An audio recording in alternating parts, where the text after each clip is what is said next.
வாழ்க ஞானவள்ளல். உங்கள் ஜாதகத்தில் தன லாபம், தன நஷ்டம் எப்படி கண்டுபிடிப்பீங்க? இந்த வருஷம் தனம் உங்களுக்கு நஷ்டமாக போகுது, பணம் சம்மந்தப்பட்ட கஷ்டம் உங்களுக்கு வரும்னுட்டு நீங்கள் எப்படி கண்டுபிடிப்பீங்க? ஜாதகத்தை பார்த்து. சப்போஸ் உங்களோட ஜாதகத்தில் 11th house and 2nd house உள்ள கிரகம் திருக்கு பாவங்கள் பிளேஸ்மெண்ட் ஆகிருக்குன்னு நினச்சிங்க.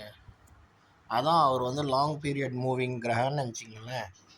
அந்த மாதிரி சுச்சுவேஷனில் உங்களுக்கு தனம் நஷ்டம் உருவாகும். இந்த திருக்கு பாவம்னா என்னன்னா 6, 8, 12 இது திருக்கு பாவம்.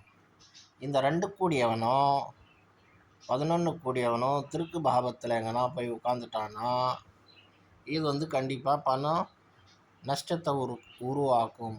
அதே திருக்கு பாவத்துக்கு அதிபதி 2லேயோ லாபத்துலேயோ போய் உட்காந்துட்டாலும் நஷ்டத்தை உருவாக்கும்ன்றாங்க. பட் ஜாதகத்தில் ஃபுல்லாக அலசிட்டு பார்க்குறது அது ஒரு முறை. அது மூலியமாக தான் நம்ம பூர்ண முடிவுக்கு வர முடியும்.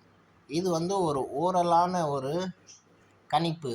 பட் இதுலேயும் சில விஷயங்கள் நம்ம எடுக்கலாம். நாங்களும் பார்க்குறோம் ஃப்ரெண்ட்ஸ். உங்களுக்கு பார்க்கணுன்னா உங்கள் ஜாதகம் கைரே காமிச்சிங்கன்னா ஃபுல்லாக உங்களோட அலசிட்டு எல்லாமே நாங்களே சொல்லுவோம். நீங்கள் எதுவும் சொல்ல வேணாம். வாழ்க ஞானவள்ளல்.